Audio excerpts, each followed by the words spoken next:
আমি নিজেও BNP supporter, BNP করি ছোটবেলা থেকে। তারপরেও এখন বিএনপি আর আওয়ামী লীগ হলো বাংলাদেশের বড় একটা দল। সেক্ষেত্রে এখন নির্বাচিত সরকার আসছে, আমাদের তারেক জিয়া নির্বাচিত সরকার আসছে, এই হিসাবে এখন আওয়ামী লীগের তো দল হিসাবে তাদের অফিস খুলে দেওয়াই মানে ভালো মনে করি আর কি।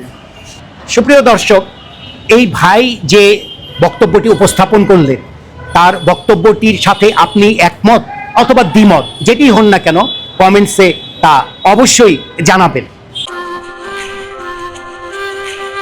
নতুন সরকার, জনগণের বিশ্বাস, জনতার কথাতে আপনাকে স্বাগতম। বলবে জনতা, শুনবে দেশ।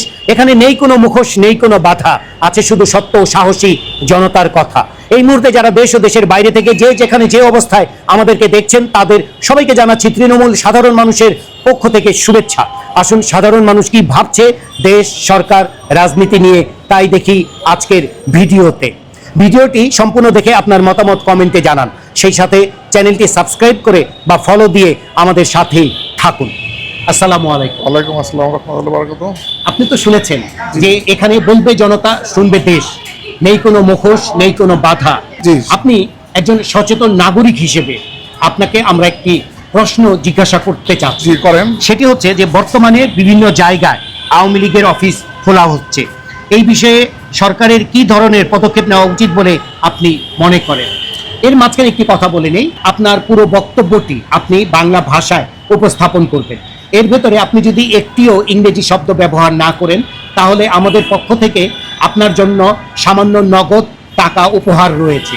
কিন্তু একটি ইংরেজি শব্দ ব্যবহার করলে আপনি নগদ টাকা উপহারটি পাবেন না। কিন্তু আপনার বক্তব্যটি আমাদের চ্যানেলে উপস্থাপন করা হবে দেশ এবং জাতির সামনে। এবার আপনার কাছে আমরা জানতে চাচ্ছি যে বর্তমানে বিভিন্ন জায়গায় আওয়ামী লীগের অফিস খোলা হচ্ছে, এই বিষয়ে সরকারের কি ধরনের পদক্ষেপ নেওয়া উচিত বলে আপনি মনে করেন?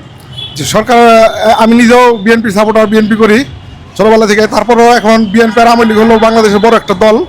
সেক্ষেত্রে এখন নির্বাচিত সরকার আসছে, আমাদের তারেক জিয়া নির্বাচিত সরকার আসছে, এই হিসাবে এখন আওয়ামী লীগের তো দল হিসাবে তাদের অফিস খুলে দেওয়াই মানে ভালো মনে করি আর কি। কাউকে যে জিম্মি করে তো রাজনীতি হয় না, রাজনীতি প্রতিপক্ষ না থাকলেও রাজনীতি হয় না। তো সব কিছু মিলিয়া মানে যে তাদের মতো চলতে দেওয়াটাই মানে আমি মনে করি যে ভালো এই আর কি। আচ্ছা, এই যে আওয়ামী লীগের রাজনীতি কার্যক্রম নিষিদ্ধ করা হয়েছিল, তাহলে আওয়ামী লীগের কার্যালয় খুলে দেওয়া মানে তাদের কার্যক্রম নিষিদ্ধ যেটা করা হয়েছিল সেটাকে তুলে দেওয়া, এই বিষয়ে আপনার বক্তব্য কি? এ বিষয়ে আমি সঠিক ভালো জানি না। তারপর যদি নিষিদ্ধ হয়ে থাকে সেটা আইনগতভাবে কি আছে ওভাবেই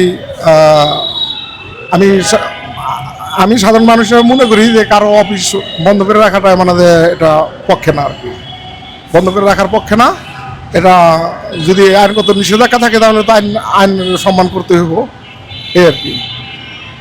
আওয়ামী কার্যালয় খুলে দেওয়ার সাথে সাথে যারা একটি গোষ্ঠী আছে যারা বিরোধিতা করবে, আন্দোলন করবে, আবার ভাঙচুর করার চেষ্টা করবে, সেই ক্ষেত্রে এই সরকারের তাদের প্রতিহত করার জন্য কি পদক্ষেপ নেওয়া উচিত বলে আপনি মনে করছেন? এটা একদমই যারা নাকি উশৃঙ্খল করবো তাদেরকে একদম প্রতিহত করা দরকার, তাহলে দিন দিন বেড়ে যাবে। তাহলে কোনো সরকারি দেশ চালায় শান্তি পাবে না, আমি যা মনে করি। কারণ হলো যে সরকারের দেশ চালানোর মতো সুযোগ দিতে হবে। সরকার আজকে আসার পরেই সব কিছু নিয়ন্ত্রণে নিয়ে যেতে পারবো না, এটা একটা টাইম লাগে, সময় সাপেক্ষ ব্যাপার আমি মনে করি। তা এটা মানে যে অফিস খুলে দিলেই যে করবো, হরতাল অবরোধ করবো বা করবো, তাদেরকে প্রতিহত করা দরকার আমি মনে করি। সুপ্রিয় দর্শক, এই ভাই যে বক্তব্যটি উপস্থাপন করলেন, তার বক্তব্যটির সাথে আপনি একমত অথবা দ্বিমত যেটি হন না কেন, কমেন্টসে তা অবশ্যই জানাবেন। আর ভাই সচেতনভাবে বক্তব্যটি উপস্থাপন করেছেন এবং উনি চেষ্টা করেছেন পুরোটাই বাংলা ভাষায় উপস্থাপন করা, কিন্তু উনি সচেতনতার ভেতরেও একটি ইংরেজি শব্দ ব্যবহার করে ফেলেছেন। সেটি বলেছেন আওয়ামী লীগের অফিস, সেটি বলা উচিত ছিল কার্যালয়। অফিস একটি ইংরেজি শব্দ, কথা বলার ইতে হয়ে গেছে। আমরা আপনাকে উপহারটি দিতে পারলাম না, যেহেতু আমাদের একটা আপনার কাছে একটা শর্ত ছিল যে পুরোটাই বাংলা ভাষায় বলতে হবে। তা আপনাকে অসংখ্য ধন্যবাদ। জি, আপনাদের অনেক ধন্যবাদ।